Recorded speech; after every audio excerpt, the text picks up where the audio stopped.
어제는 말씀이 육신이 되어 하는 말씀을 여러분들에게 말씀을 드렸습니다. 말씀이 육신이 되었다는 게 뭐냐? 그렇게 이야기하면 눈에 보이지 않는 영적인 것이 눈에 보이는 실체가 되었다. 그런 거죠. 마치 눈에 보이지 않는 것을 과학이 실체로 보여지게 만드는 것처럼 눈에 보이지 않는 영적인 것이 우리의 삶의 실체가 되는 것 뿐만 아니라 눈에 보이지 않는 하늘의 영광이 보여지는 것. 그러니까 십자가를 짊어질 수 있는 거고, 그러니까 사명이라고 여기고 사명을 감당할 수 있는 겁니다. 뿐만 아니라 진리가 실제가 되는 겁니다. 하나님이 우리를 사랑하신다. 하나님이 세상을 사랑하신다. 그건 진리입니다. 그런데 그 진리가 우리의 삶의 실제가 되는 거, 그게 바로 예수 그리스도의 십자가죠. 예수 그리스도의 십자가를 통해서 하나님의 진리가 우리의 삶의 실제가 되는 것.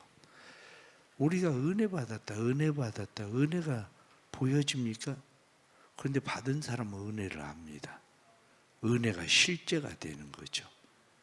결국 절대 타자이신 하나님이 내 삶의 절대 타자가 아니라 내 삶의 주권자, 내 삶의 주체자로 들어오시는 것. 그게 말씀이 육신이 되는 겁니다. 하나님이 내 안에 실제가 되지 않으면 그 말씀이 육신이 된 게 아니에요. 결국 신앙생활은 하나님이 내 삶의 실제가 되는 겁니다. 오늘 요한복음 2장에 나타난 말씀은 예수님께서 갈릴리 가나에 혼인 잔치에 가셔서 물을 가지고 포도주를 만드셨다는 이야기입니다. 아는 사람들은 이 내용에 대해서 이미 제가 이렇게 둘러보건대 이 내용을 모르는 사람은 없을 것 같아요. 새벽에 나와서 말씀을 듣는 사람들은 이 말씀이 무슨 이야기인지를 알죠. 그런데 사람들은 누구나 다 변화를 원합니다. 그런데 변화를 원하지만 우리가 원하는 변화가 어떤 변화인가를 다시 생각해 볼 필요가 있습니다. 우리가 원하는 변화는 본질적 변화가 아니라 상태적 변화를 주로 원합니다. 현상적 변화를 원하는 거죠. 사람들의 기대나 변화는 건강을 잃어버린 사람이 다시 건강해지는 거, 가난한 사람이 다시 부자가 되는 거, 사업에 실패한 사람이 다시 성공하는 거, 깨어진 관계가 다시 회복되는 거, 신앙의 열심을 잃어버린 사람이 다시 신앙의 열심을 내는 거. 우리는 그것을 변화, 이렇게 생각을 합니다. 그러나 그런 변화가 진짜 변화일까 하고 생각을 해볼 필요는 있습니다. 왜냐하면 예를 들면 도박을 하던 사람이 도박을 끊었습니다. 그래서 도박을 하지 않아요. 알코올 중독자가 알코올을 끊었어요. 그래서 술을 끊고 술을 다시 마시지 않습니다. 게으른 사람이 이제 부지런한 삶을 살기 시작합니다. 사람들은 그걸 변화라고 생각합니다. 그러나 그런 변화가 기독교의 변화라면 상태가 나빠진 것이 원위치로 돌아온 거지 그럼 변화가 아니에요. 상태가 나빠진 거죠. 나빠진 것이 다시 원위치로 돌아온 것 뿐이지. 그렇게 생각을 하면 목사님 그것도 변화가 아닙니까? 이렇게 생각할 수 있습니다. 그럼 다시 생각을 해보십시오. 제가 나무를 하나를 심었더니 고엽나무예요. 고엽나무의 열매가 조그만합니다. 그래서 그 고엽나무에 거름을 많이 주고 내가 가지치기를 잘해줘서 열매를 많이 맺게 안 하고 열매를 조금만 맺게 했어요. 그랬더니 고엽알이 조금 커졌어요. 그래도 먹을 만하게 조그만한 감처럼 됐어요. 그런데 내가 조금 게을리해서 거름을 덜 줬어요. 가지치기를 덜 했어요. 그랬더니 옛날 고염으로 조그마한 고염만 타닥타닥 달렸지 먹을 수가 없어요. 그러면 고염이 변한 겁니까? 그건 아니지. 그냥 조금 좋아진 것 뿐이죠. 좋아진 것. 그렇습니다. 우리의 삶 가운데서 그냥 원위치로 돌아가는 거, 그걸 사람들은 변했다 이렇게 이야기하려고 합니다. 그러나 우리가 조금 전에 도박을 하던 사람, 술을 마시던 사람을 다시 생각을 해보십시오. 그 사람은 도대체 왜 도박을 하고 왜 그렇게 술을 마셨을까 생각을 해보면 삶이 무료하거든요. 삶이 무료해서 이것저것 끼웃끼웃 하다가 보니까 도박하는 것을 보니까 재밌어 보여. 그래 한 번, 두 번 손을 댔는데 재미있어. 그래서 빠졌어. 아유, 삶이 무료했는데 술을 마십니다. 술을 마시는데 처음에는 이 술을 왜 먹나 그런데 먹어보니까 먹을만해. 점점 취하니까 기분도 좋아. 그러다가 알코올 중독자가 된 겁니다. 그러면 이 사람이 술을 끊었어요. 도박을 끊었습니다. 그런데 문제는 뭐야? 또다시 삶이 무료해졌다는 거죠. 도박을 할 때는 며칠 밤을 새워도 재밌었는데 술을 마실 때는 어디 수서 밖에서 잠을 자도 추운 줄도 모르고 좋았는데 술 끊고 도박을 끊고 나니까 삶이 무료해진 거예요. 다시 재미를 찾아요. 그 재미가 뭐예요? 다시 술이나 마셔야 되겠다. 다시 도박이나 해야 되겠다. 그래서 또 다시 술 마시고 또 다시 도박을 하는 겁니다. 그럼 이야기를 조금 바꿔보십시오. 내가 늘 열심히 삽니다. 그런데 삶이 늘 빠듯빠듯해요. 힘들고 어려워. 애들 돈은 달라고 그러고 아내도 돈은 달라고 그러는데 돈 주는 일도 마음대로 안 되니까 늘 미안한 마음도 있습니다. 삶의 변화가 일어났습니다. 열심히 기도했더니 변화가 일어나서 돈을 벌기 시작했습니다. 그 부자가 됐어요. 차도 바꾸고 집도 바꾸고 취미도 바꾸고 사업이 바빠서 분주해집니다. 취미는 골프를 치기 시작하니까 만난 사람들 수준이 이제 달라지죠. 사업을 해야 되니까 만난 사람들 수준이 달라지고 전에 가난하고 힘들었을 때에는 애들이 눈에 밟혔거든요. 아내한테 늘 미안한 마음이 있었거든요. 나 때문에 고생한다 싶은 그런 마음이 있었어요. 그런데 돈을 벌고 나니까 눈에 보이는 사람이 생겼어요. 술집에 가니까 얼마나 예쁜 여자들이 있는지 팁을 50만 원, 100만 원씩 집어줘도 아깝지가 않아.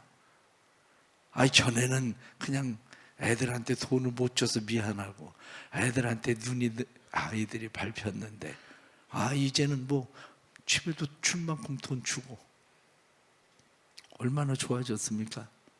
사람들은 저 사람들 많이 변했어. 변했죠. 차도 바뀌고 집도 바뀌고 직장도 한마디로 사장이 되고 그래서 이 사람이 점점 좋아진 거. 그런데 가족들도 생각을 할 때 좋아졌을까? 가족들이 생각하면 옛날엔 그래도 일찍 들어와서 우리하고 놀아줬는데 집에 얼굴 볼 일이 없네. 아버지라고 해도 아버지는 언제 들어오는지 얼굴 볼 일이 없고 꽃빛하면 해외 출장 간다고 해외 나가고 밤 늦게 들어오고. 그 변화를 좋아할 사람은 누굴까? 부러워하는 사람들은 많아요. 그런데 그 변화를 좋아하는 사람은 의외로 많지 않다는 거죠. 왜? 가장 중요한 사랑하는 사람들이 그 변화를 좋아하지 않으니까. 겉으로 볼 땐 돈이 없던 사람이 돈이 생기고 차가 바뀌고 집도 바뀌고 어울리는 사람도 바뀌고 그리고 바쁘고 분주해지고 모든 것이 좋은 상태로 변한 것 같은데 실제로는 좋은 상태 변화가 아니에요. 그럼 좀 더 심하게 생각을 해보십시오. 어떤 사람이 교도소에 있다가 나왔습니다. 교도소에 출소를 하고 나서 그가 전에 저지른 죄를 다시는 짓지 않아야 되겠다 생각을 하고 도둑질을 하지 않습니다. 어떤 사람은 사기를 치지 않습니다. 어떤 사람은 음주운전을 하지 않습니다. 사람들이 이야기하기를 당신 참 변했다 그렇게 이야기합니다. 그 사람이 이야기합니다. 나 변한 거 아니야. 내가 그때 실수한 거지. 내가 그때 실수해서 내가 그때 그게 그렇게 큰 잘못이라고 별로 생각하지 않아서 내가 음주운전하고 도둑질하고 사기친 거지. 나 그렇게 원래 그런 사람 아니었어. 나 원 상태로 돌아온 거야. 그 사람은 나 죄값 치렀어. 나 원래 상태로 돌아온 거야. 그 사람은 그렇게 이야기를 할 겁니다. 그렇습니다. 원밀하게 자기는 제 자리로 그냥 돌아온 것뿐이지 변한 거 아닙니다. 여러분들 자녀들은 생각을 해보십시오. 자녀들이 게임 중독에 빠집니다. 밤낮 게임만 하는 것을 보고 부모가 속이 터집니다. 아, 제가 어떻게 할까? 그런데 웬일입니까? 애가 변했어요. 게임 중독에 빠졌던 애가 게임을 안 해. 게임을 안 하니까 집에서 하루 종일 둥글거리기만 하네. 애가 변했죠. 왜? 게임하던 아이가, 게임 중독에 빠졌던 애가 게임을 안 하거든. 그런데 하루 종일 둥글거린다니까. 애가 때문에 야, 왜 이렇게 집에서만 둥글거리냐. 나가서 뭘 좀 해야든지 뭐 어떻게 친구도 만나고 해봐라. 그럴 때 애가 정신을 차렸나 봐요. 밖에 나가서 돌아다니기 시작합니다. 그러더니 어느 날 한참 시간이 지났는데 여자친구를 데리고 왔어요. 임신했다는 거야. 그래가지고 애를 데리고 왔어. 애를 낳겠다고. 여러분들은 어떻게 생각합니까? 변한 겁니까? 변화는 됐지. 게임하던 애가 게임을 끊었으니까. 아니, 게임을 끊고 둥글거리던 애가 나가서 돌아다니니까 변했지. 그런데 여러분들이 원하고 기대하던 변화입니까? 그게? 오늘날 많은 사람들이 그런 변화, 어떤 변화를 생각하는데 우리가 생각하는 변화가 사실은 그런 변화를 기대하고 있는지도 모릅니다. 그건 어른들을 보면 압니다. 어른들은 어떻게 하면 돈을 더 많이 가지게 될까? 어떻게 하면 건강해질까? 더 열심히 살까? 더 친절해질까? 아니면은 우리의 삶 가운데 많은 것들이 변화를 기대하고 있는데 가장 중요한 변화가 뭐냐면 어떻게 하면 내 인생에 흥이 떨어지지 않을까요? 가나의 혼인잔치에 예수님의 어머니가 예수님에게 이야기합니다. 이 집에 포도주가 떨어졌다고 한다. 이 집에 흥이 깨지게 생겼다. 이 흥이 깨지지 않게 해줘라. 지금 그 이야기를 하고 있습니다. 이 집의 체면이 깎이게 생겼다. 그러니까 이 집의 체면이 깎이지 않게 좀 해줘라. 지금 예수님의 어머니가 예수님에게 지금 요구하는 게 그거 아닙니까? 그런데 예수님은 뭐라고 이야기하십니까? 여자여, 그게 나와 무슨 상관이 있습니까? 그게 나하고 무슨 상관이 있습니까? 그러면 우리가 지금 생각하고 있는 변화라는 게 정말 예수님하고 상관이 있습니까? 가난하던 사람이 돈 좀 번다고 해서 그게 예수님하고 무슨 상관이 있습니까? 공부 안 하던 애가 공부 좀 한다고 그래서 그게 예수님하고 무슨 상관이 있습니까? 아파서 늘 골골거리던 사람이 건강해지는 거하고 예수님하고 무슨 상관이 있습니까? 예수님께서 말씀하시던 것이 여자여 그것이 나와 무슨 상관이 있습니까? 이렇게 이야기하던 것처럼 우리가 요구하고 기대하고 그러던 것들이 예수님하고는 무슨 상관이 있습니까? 우리 인생에 흥이 깨지게 생겼는데 아이 흥 좀 살려주세요 예수님. 그게 예수님하고 무슨 상관이 있습니까? 그게 더 크리스찬이라는 책을 쓴 줄리안 차비진이라는 목사님이 쓴 글입니다. 집으로부터 벗어나고 싶어. 마음껏 젊음을 발산하고 싶어. 집을 나와 세상적인 것을 추구하며 살았습니다. 그런데 세상적인 것을 추구하면 추구할수록 외로움과 상실감은 더욱 커져갔습니다. 세상적인 환영의 우물을 마실수록 목은 더욱 바짝 말라갔습니다. 불경건한 쾌락을 향해 달려갈수록 참된 만족에서 점점 멀어졌습니다. 자유를 쫓을수록 올무는 더욱 바짝 조여져 왔습니다. 어느 날 머리가 깨질 듯 아픈 머리를 두 손으로 감싼 채 잠에서 깨어 마이애미에서 편안하게 마시고 집에 들어와 옷도 벗지 않은 채 침대에 쓰러져 전날 밤 일이 생각났습니다. 그런데 문득 오늘이 주일이라는 생각이 들었습니다. 숙취로 인해 갈증도 갈증이지만 무언가 초월적인 것을 향한 갈증이 심했습니다. 그래서 교회에 가기로 결심했습니다. 늦게 도착해서 발코니에 몇 개 안 남은 좌석으로 사람들을 비집고 들어갔습니다. 그곳의 모든 것이 세상과 너무 다르다는 것을 깨닫는 데는 오래 걸리지 않았습니다. 바로 하나님이 그 차이의 근원임을 깨달았습니다. 찬양에서 설교와 친교까지 그곳의 주비는 내가 아니라 하나님이셨습니다. 자기 만족을 외치는 세상에서 녹초가 된 나는 하나님만을 외치는 그곳에서 날아갈 듯 상쾌함을 느꼈습니다. 그날 목사님의 설교도 이해할 수가 없었고 찬양대의 찬송도 그다지 마음에 들지 않았습니다. 하지만 예배 스타일이나 사람들의 차림새 따위는 문제가 되지 않았습니다. 양복을 입었든지 똥바지를 입었든지 중요하지 않았습니다. 구닥다리 찬송을 부르든지 최신 유행 가스펠을 부르든지 중요하지 않았습니다. 그날 아침 평생 잊을 수 없는 뭔가를 만났기 때문입니다. 세상에 널려져 있는 껍데기가 아닌 뭔가 실질적인 알맹이를 경험했기 때문입니다.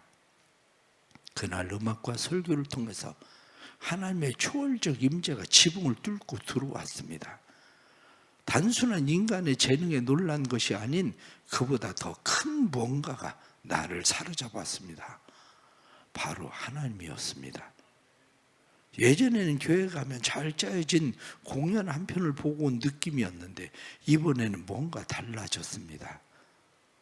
그날 아침에 나는 위엄으로 다스리시는 하나님을 만났습니다. 그곳에서 나는 오로지 하나님만을 찬양하는 사람들을 보았습니다. 세상과 완전히 다른 것, 오랫동안 갈망했던 그것을 그날 그 교회에서 마침내 발견했습니다. 예배가 끝났지만 나는 한참 동안 자리를 뜰 수가 없었습니다. 그날 아침 나는 세상과 완전히 다른 사람들을 만났을 뿐만 아니라 세상과 완전히 다른 하나님을 만났습니다. 그 결과 세상과 완전히 다른 방향으로 끌려갔습니다. 그 경험은 순식간에 내 삶을 송두리째 변화시켰습니다. 어서 새로운 주일이 왔으면 하는 마음만 간절했습니다. 진정한 변화, 생명의 변화가 일어나는 것. 그렇습니다. 진정한 변화는 생명의 변화가 일어나는 거지. 여기 있던 물건을 저쪽으로 옮겨놓고 여기 있던 물건을 저쪽으로 옮겨진 것이 변화된 것처럼 보여지지만 그건 진짜 변화가 아니라는 거죠. 진짜 변화는 우리의 생명 가운데 일어나는 것, 다시 포도주가 많아지는 것, 그런 변화가 아니라 흥이 나던 인생이 흥이 깨지지 않는 것, 그런 게 아니라 진짜 물이 포도주로 변하는 본질적 변화, 우리 안에 생명의 본질적 변화, 그것이 일어나지 않으면 우리는 그것을 진짜 변화라고 얘기하지는 않습니다. 그런데 그리스도인들이 원하는 변화는 본질적 변화가 아니라 상태적 변화를 원하는 거죠. 가난한 사람이 그냥 부자가 되는 거, 실력 없던 사람이 실력 있는 사람이 되는 거, 병들었던 사람이 건강해지는 거, 우리는 그런 상태적 변화를 원하는 것일 뿐입니다. 무료했던 사람이 다른 일을 해서 재미를 찾았다고 해서 그것이 변한 건 아닙니다.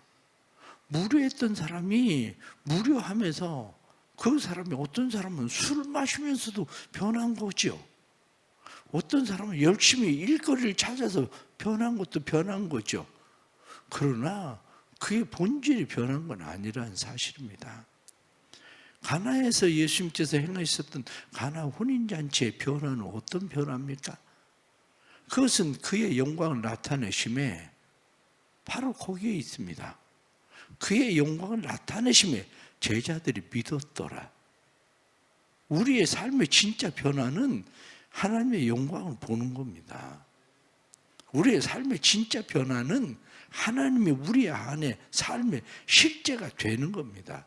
그래서 하나님이 우리의 삶의 실제가 됨으로 우리의 본질이 변하는 거, 하나님을 믿게 되는 것뿐만 아니라 그 영광을 바라볼 수 있는 거, 그것이 우리의 삶의 변화인 거죠. 저는 목회자로서 고민을 많이 합니다. 교인들의 수가 조금 늘어나는 거, 예산이 늘어나는 거, 그게 변화일까?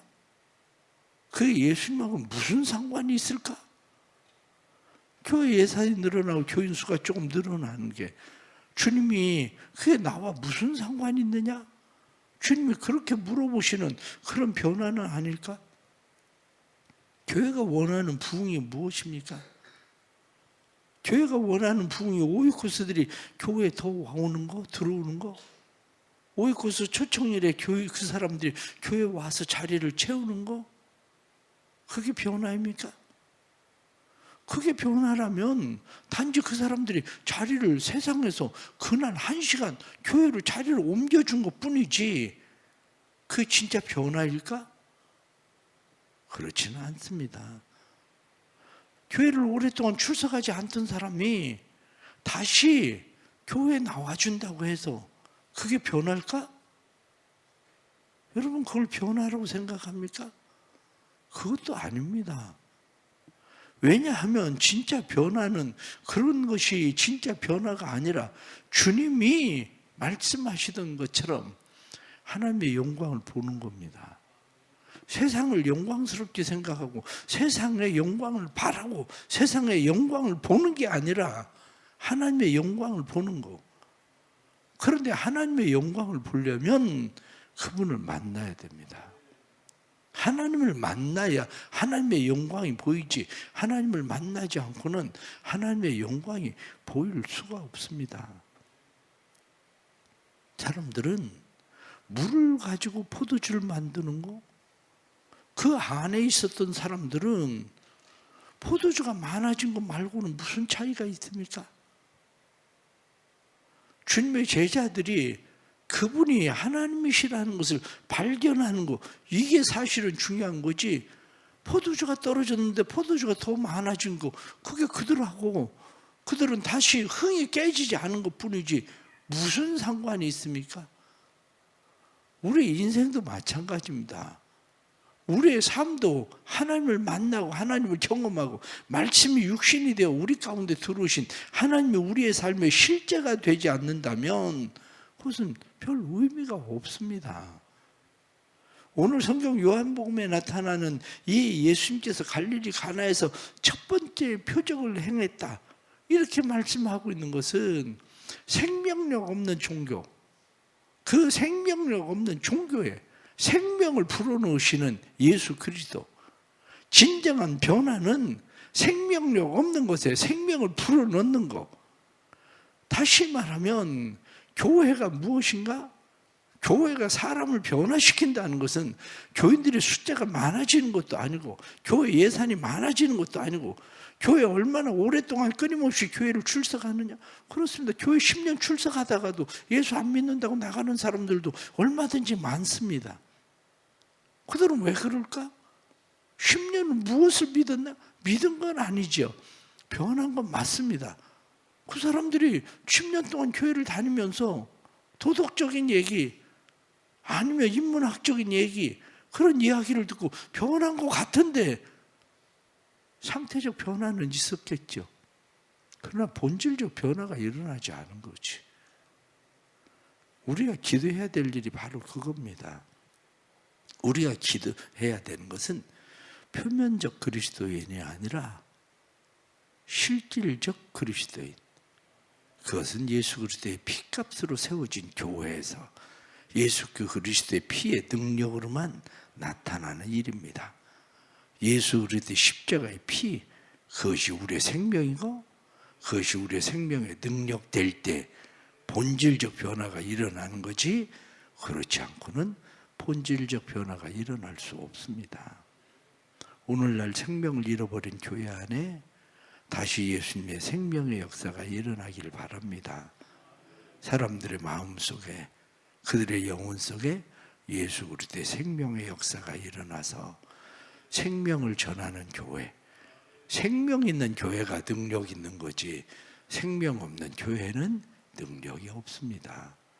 내 안에 예수 생명이 있을 때 능력 있는 삶이 되는 거지 예수 생명이 없으면 능력 있는 삶이 되는 건 아닙니다. 돈이 많아진다고, 건강해진다고, 사람들에게 인정받는다고 변한 것처럼 생각할지 모르지만 예수 생명 없으면 아무것도 아니라는 거. 우리가 다시 주님 앞에서 오늘 말씀 생각할 때에 생명의 변화자 예수, 그 예수가 우리의 삶의 실제가 되길 축복합니다. 기도하겠습니다. 하나님 아버지, 놀라운 변화를 기대합니다. 그런데 우리가 기대하는 변화는 포도주가 더 많아지는 변화를 늘 기대합니다. 물을 가지고라도 포도주를 만들어서 포도주가 더 많아지는 것, 우리의 삶에 흥이 깨어지지 않는 것, 우리의 자존심이 상하지 않는 것, 우리가 다른 사람들에게 수치를 당하지 않는 것, 그것이 우리의 삶의 변화이고 우리는 그러한 변화를 기대하기도 합니다. 그러나 진정한 변화가 우리의 삶에 일어나게 해 주옵소서. 예수 생명이 우리에게 흘러 들어오게 해 주셔서 우리의 삶이 변하게 해 주옵소서. 우리의 기대하는 변화는 여자여 그것이 나와 무슨 상관이 있나이까 하던 것처럼 우리가 기대하는 변화가 그게 나와 무슨 상관이 있느냐 하고 말씀하실 수 있는 일들이기도 합니다. 주님, 진정한 변화가 일어나게 하여 주옵소서. 애벌레가 나비로 변하던 것처럼, 그가 다시 애벌레로 돌아갈 수 없는 것처럼 예수 그리스도를 만나고 예수 그리스도의 생명이 우리 안에 진정한 변화가 될 수 있도록 주님 도와주옵소서. 사랑하는 교회가 오이코스들을 품고 기도하지만 오이코스들이 교회에 한번 나와주는 거, 그들이 교회에 나오지 않다가 장기적으로 결석한 사람이 다시 교회에 나오는 것이 아니라 정말 그들 안에 예수 생명의 변화가 일어나도록 주님 도와주옵소서. 성령께서 은혜를 주시고 성령께서 사랑하는 교회를 통해 가정이 변하게 해주시고 가정의 그리스도의 사람들을 통해 가정이 변하여 예수 생명이 흐르는 곳이 될 수 있도록 도와주옵소서. 감사하며 믿음으로 드려지는 예물 기억하시고 새벽에 주님 앞에 나와서 마음의 소원들을 드립니다. 삶의 진정한 변화가 일어나고 새벽에 사랑하는 주의 백성들이 기도하는 기도들이 단순한 세상적 요구가 아니라 하늘의 영광을 보는 그러한 변화가 일어나게 해 주옵소서. 지금은 우리 주 예수 그리스도의 은혜와 아버지 하나님의 크신 사랑과 성령의 감화, 감동, 교통하시며 충만하심이 살아가는 성도들의 삶에 주님 개입하시고 간섭해 주셔서 하나님의 영광을 보게 해주시고 하나님을 믿고 의지하고 신뢰함이 우리의 삶에 일평생 계속되기를 간절히 축원하옵나이다. 아멘.